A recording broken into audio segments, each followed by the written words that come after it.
Hai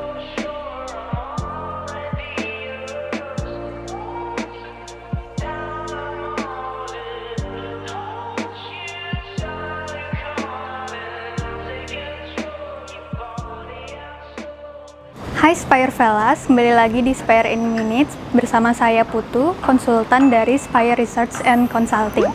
Nah, hari ini kita akan membahas perkembangan TikTok di Indonesia. Yuk, simak videonya.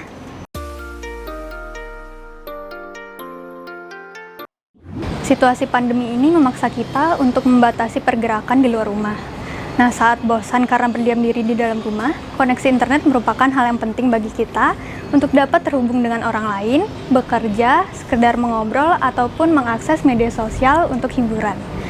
Menurut data dari Digital Indonesia tahun 2021 oleh We Are Social, penetrasi internet di Indonesia mencapai 73,7%, di mana pengguna media sosialnya meningkat sebanyak 6% atau 170 juta jiwa di Indonesia. Nah, salah satu media sosial yang saat ini populer adalah TikTok. TikTok adalah media sosial atau platform video musik dari Tiongkok yang diluncurkan pada September 2016. Nah, TikTok ini mengizinkan para penggunanya untuk membuat video musik berdurasi 15 sampai dengan 30 detik.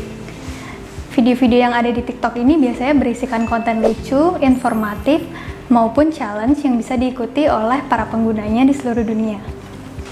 Nah, di tahun 2021, TikTok menjadi media sosial urutan ke-7 dengan pengguna terbanyak di seluruh dunia. Berdasarkan data dari Apptopia, TikTok juga menjadi media sosial yang paling banyak diunduh di tahun 2020 dengan total unduhan mencapai 850 juta kali unduhan. Nah, kepopuleran TikTok ini juga dimanfaatkan oleh WHO untuk mengkampanyekan gerakan penggunaan masker dan juga cuci tangan dengan benar untuk memutus rantai penyebaran COVID-19. WHO sendiri memproduksi video pendek dengan hashtag Save Hands dan juga Wear a Mask sebagai bentuk challenge yang bisa diikuti oleh seluruh pengguna TikTok di dunia.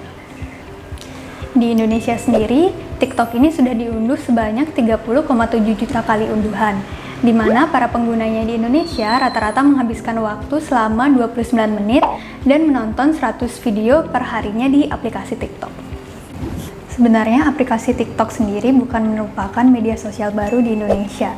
TikTok sendiri telah dikenal di Indonesia pada tahun 2017, namun pada saat itu dianggap memproduksi konten negatif sehingga berbahaya terutama bagi kalangan anak-anak. Kemudian Kominfo memblokir aksesnya pada 3 Juli 2018. Tidak berselang lama, Kominfo membuka blokirnya terhadap TikTok karena menilai TikTok telah memenuhi 9 dari 10 persyaratan yang diajukan.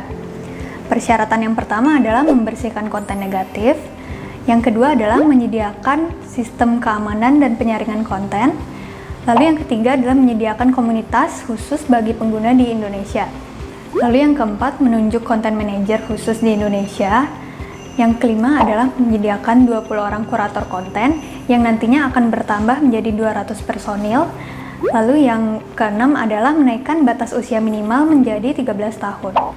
Yang ketujuh adalah membuka peluang kerjasama dengan LSM di Indonesia. Lalu yang kedelapan adalah memberikan jalur khusus bagi pemerintah untuk pelaporan konten negatif. Dan yang kesembilan adalah membuka kantor dan mengurus perizinan PT di Indonesia. Selain sebagai hiburan, TikTok juga menyediakan fitur bisnis atau yang disebut dengan TikTok for Business. TikTok for Business ini ditujukan bagi para pelaku usaha untuk mempromosikan merek dagang mereka dan berinteraksi dengan para pengguna TikTok. Menurut Kementerian Koperasi dan UKM, dengan pengguna aktif sebanyak 10 juta, TikTok merupakan media sosial yang sangat menjanjikan untuk branding dan juga promosi. Nah, untuk mengaktifkannya, cukup dengan memilih Manage My Account di halaman Mi, kemudian ngeklik Switch to Business Account. Kemudian pelaku usaha dapat memilih model bisnis yang paling sesuai dengan bisnis yang dijalaninya. Nah, TikTok for Business sendiri memiliki 3 fitur yang spesial. Yang pertama adalah Unique Engagement Solution, lalu yang kedua adalah Performance Tracking secara real time, lalu yang ketiga adalah informasi konten yang sedang relevan ataupun tren, diikuti dengan panduan konten yang menginspirasi. Dengan mengaktifkan akun bisnis ini, para pelaku usaha juga dapat mengiklankan produk mereka, di mana iklan ini nantinya akan muncul di halaman para pengguna TikTok. Nah, iklan ini akan membantu para pelaku usaha untuk mendapatkan views, likes, dan juga komentar lebih mudah dan lebih cepat, serta meningkatkan brand awareness untuk produk mereka. Nah, sekarang teman-teman pastinya udah lebih paham nih tentang TikTok. Tidak hanya sebagai hiburan, tapi teman-teman juga bisa berbisnis melalui TikTok. Siapa tahu di antara kalian ternyata ada yang bisa menjadi influencer. Nah, pengen tahu lebih dalam mengenai media sosial dan kegunaannya, bisa cek di link di bawah ini dan hubungi Spire Indonesia. Nah, nantikan video selanjutnya ya. Sampai jumpa.